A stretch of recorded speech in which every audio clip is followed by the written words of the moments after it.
Killer, what's good, man? Marlon, what's good, man? How you doing, man? Chilling, man. Had a long weekend, man. Did you? What happened? Yeah, man. A lot of stuff, man. Like what happened over the weekend? Now, first, before we get into all the other stuff, we want to address the elephant in the room, and we get that out the way. So through this Fredo shit, Cam going up against me is like Fredo going up against Michael Corleone. The conversation starts smoothly, real cordial vibes. But listen closely, you can feel the tension spike the second they tiptoe toward the elephant in the room. A nasty breakup involving somebody they once stood shoulder to shoulder with. Heavy.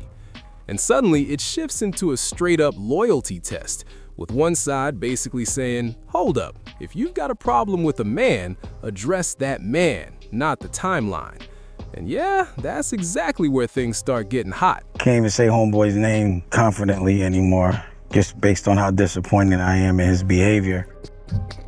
One of my issues with Fredo, just to pivot back, and I keep saying I'm done, but I keep doing it, but these points keep coming up. Whenever you have a problem with a man, you talk to that man. You don't talk about that man, you talk to the man.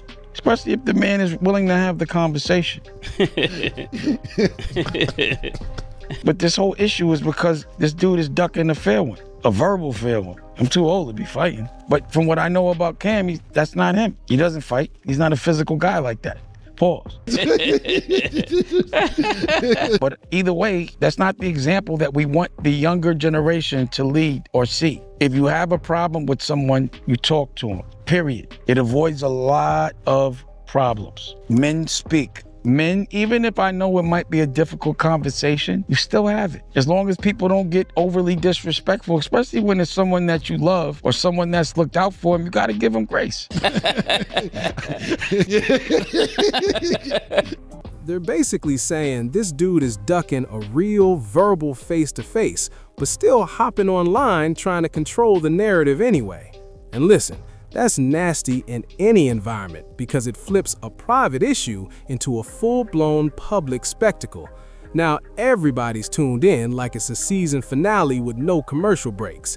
They keep framing it as a respect code, a man-to-man principle, and they're heavy on the point that this is not the kind of behavior the younger generation should be modeling. But here's the twist. The way they keep preaching grace and love actually makes it feel even deeper. Like this isn't just some random smoke. This is old history resurfacing and getting aired out in real time. And it gets extra foul when they accuse the other side of deliberately making things awkward, even dragging family into the energy to apply pressure. Never believe a liar when the liar calls someone else a liar. It's just like an oxymoron. You know what I mean?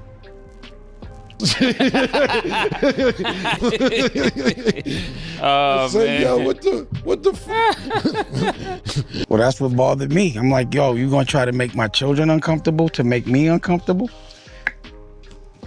That's what a flea does, not a fly guy. A little nasty, disgusting, dirty flea. And that's why homeboy calls himself Flea, Fredo Flea.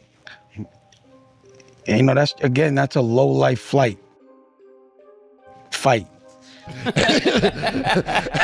Yo. The thing I said about him and Big L, that shit was true. I put that on everything. I'm not gonna just make that shit up. But it did happen. I'm sure L told people. I was on my way to the hill, me, him, and Big L. And I made a left on Amsterdam into a checkpoint, and I didn't have a license. But at that time, they didn't really always lock you up, but they sometimes did. So I was like, yo, I think I can get out of this, but I'm just letting y'all know I got 3 bricks in the car, but I'll wear it. Cam started crying, man. You never told me about you and Big L and Dame being in the car. Well, yeah, yo, I seen that. I didn't know me, Big L, and Dame was in the car together. And he told us right then and there that he would put himself in PC. Dad, I'm putting myself in PC. Me and Big L like, what? What? I didn't even know that me, Big L, and Dame have ever been in the car together. Oh, man. You know what's great? I was going to save that for my show because I didn't want to get into this. That's when the tone cuts differently, with them roasting his nickname and low-key framing him as somebody moving funny instead of standing 10 toes down. They even toss out that old line about how a liar calling somebody else a liar makes 0 sense, and the room laughs. But it's that stiff, uneasy laugh where everyone knows this is sliding into something ugly. They double down, swearing certain stories are 100% true. And that's when the scandal meter spikes, because the moment someone says, "I put that on everything," now it's no longer jokes. It's a credibility showdown. And in hip-hop culture, credibility is the whole currency. This isn't just about emotions getting hurt anymore. This is a fight over who's authentic, who's capping, and who's trying to remix the past for clout.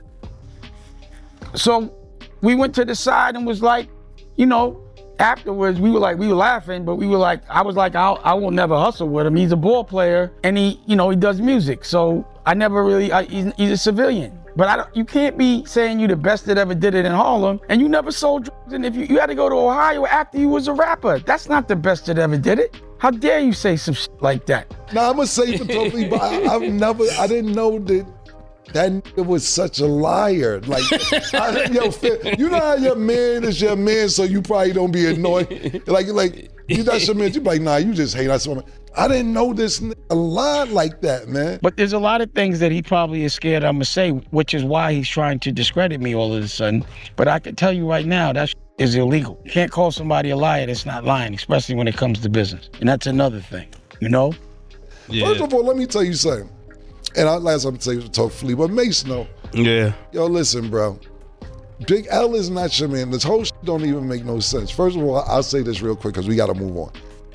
Me, you, and Big L going to get drugs or riding around Harlem don't even sound right. Big L didn't fuck with you. I tried to plug you into Big L when you wanted to sign him when he started his own label, Flamboyant. And y'all was trying to sign him. But Big L brother, Big Lee and Reg, they didn't like you. If you had 3 bricks in the car, or you was on the way to get 3 bricks in the car, on the way to get bricks, whatever fucking lie you told, story you told, you wouldn't have made it home. Big L lines niggas. Mase, right? Yeah. Yo, hold up, bro. Big L was never your guy like that. None of this is adding up if we're being real. First off, let me say this quickly because we gotta keep it moving. You, him, and Big L supposedly riding around Harlem on some street mission. That already sounds off. Big L wasn't rocking with you like that. I was the one who tried to connect you with Big L back when you wanted to sign him after he launched Flamboyant. And even then, Big L's brother Big Lee and Reg were not feeling you at all. If you really had 3 bricks in the car, or was supposedly on your way to grab 3 bricks, whatever version of the story you're telling, you wouldn't have even made it back home. Big L wasn't playing those games. Ask Mase, right? Yeah. And speaking of old history, that story time goes left when they start breaking down a risky ride through Harlem, a checkpoint, and a situation they frame as high stakes. One side paints it like they were ready to stand tall and take the charge, while claiming the other dude folded under pressure and started talking about protective custody.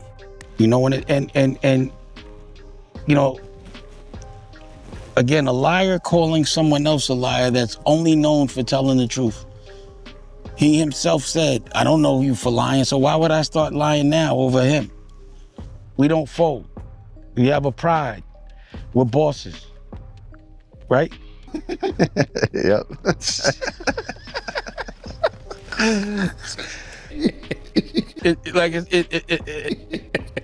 Ha!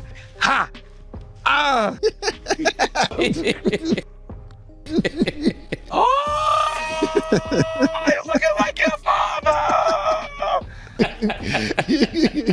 And also, even down to this journey with my teeth. You see, I walk around, take pictures. I'm seeing them take pictures and videos. I'm like, what are these niggas, 7 years old? That's the kind of detail that makes people lean forward because now it's not just talk, it feels real. You can actually see the scene play out in your head. But hold up, the response comes fast, immediately calling the whole story a cap and saying it doesn't even sound believable. They flat out say Big L would have never been moving like that with him. And they also point out how easy it is to tell stories when the people involved aren't here to confirm or deny it. That alone puts a stain on public perception, because now fans aren't just picking teams, they're deciding who's being honest and who's writing fan fiction for the timeline. Then, out of nowhere, the convo takes a turn into jokes about teeth and veneers, but even that quickly turns into a quiet little insult exchange. You lying me. So, Yo, Big you L. got a point there. Yeah, you quick on your feet. Big L lies like barbers, my nigga. You wouldn't have made it home, my nigga. And the only thing I'm always lying about is something that no one else saw if that person's not on this planet.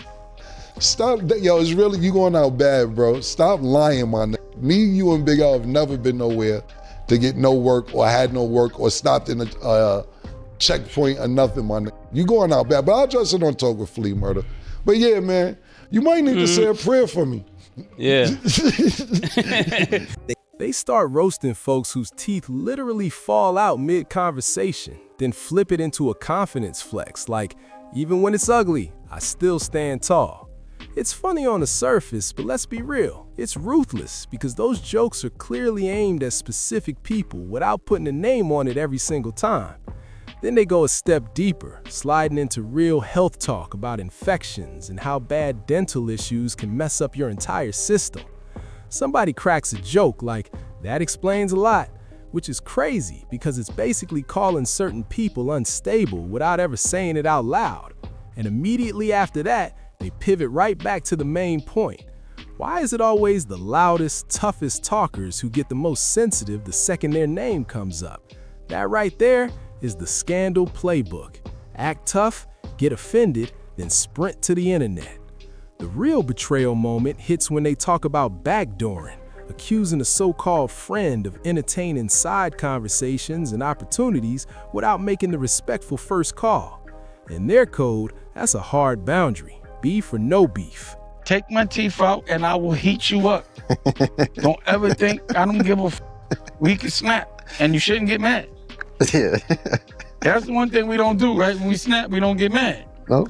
Be all sensitive and talking about all day on TV. You say one thing about them, they start crying. I'm done with it. I'm gonna just sue you. I'm not gonna look like a clown no more. Being that y'all in y'all field or whatever, I know y'all not supposed to judge or anything. Like you said, you got family members, they got dentists, but do y'all look at that as like the broken teeth as far as dentures and the veneers is like a class up? I feel like everybody should experience being broke because you realize so much more, like. Why you think they say all that shit all the time? That I'm having such a challenging, but why is it so important for people to think that I'm not enjoying my life? Have you ever seen me struggle? You ever see me in a little house? Yeah. When you gotta talk like this because you don't want your dentures to fall out, like you biting down. I just feel like there's some things I need to say today. I'm gonna be totally honest with you. The questions he's asking is stuff that we have witnessed in the last few months. So his questions are really all legit. Like it's stuff that we've been watching. No, that's good. Yeah. I have things that I want to say, and I think I want to talk clearly, so I'm not going to sit here and rip my teeth all day. It doesn't fit, and it's moving around when they're talking and chewing, so they have to stay closed. Mm-hmm. I don't care. Call that.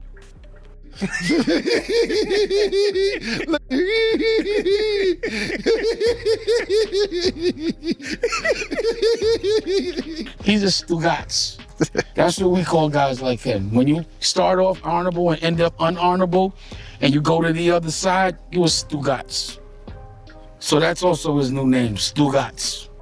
Then they pile on another layer, telling a story about an industry dude twisting harmless words and flipping a simple pat into a grimy rumor just to chase clicks. And that's the moment they stop playing nice and say it flat out. This felt like a setup from day one. Or Fredo, or Cameo, but he's a Stugats. You've been around honor, you know honor, but you choose the other side, meant you was always on the other side.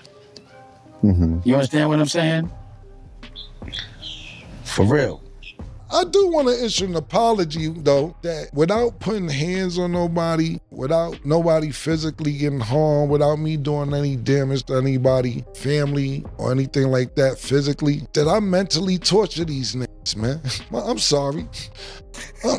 I'm so sorry. I didn't know I'd do this to these niggas. That it goes on for months and years. That I mentally abuse you by just being me. It's mental abuse seeing me, huh? It is, huh? Me and my big $60,000 teeth. If something's too perfect, that means it's completely wrong. Yeah, everybody wants to be picture perfect all the time. Exactly. It's not a perfect world. At all. Anything that's picture perfect is spooky because it's scary. It's a lie. Yo, you think I don't feel bad that niggas having nightmares? Listen, man. Yo, listen, bro. I don't want to do this to people. Like, yo, for you to wake up and I ain't say niggas' names or people name and they just bring my name up randomly out of nowhere, you be like, huh? When niggas be saying that shit to me, I'll be like, still? Man, it gotta be slow. It's slow out there, man. It's a drought. I ain't know it's a drought. It's slow, man. Get the algorithm, say my name, get the algorithm jumping, nigga. It's all good, I ain't even knocking it. But I do apologize if I'm wrong. They lay it out like this. People linking up with media figures, chasing the algorithm, and throwing old friends under the bus just to stay relevant. The whole thing gets framed as, you picked a side, so now you gotta stand on that choice. And with all that tension in the air, the point couldn't be clearer. This stopped being a joke a long time ago. It's reputation, respect, and real money on the line now.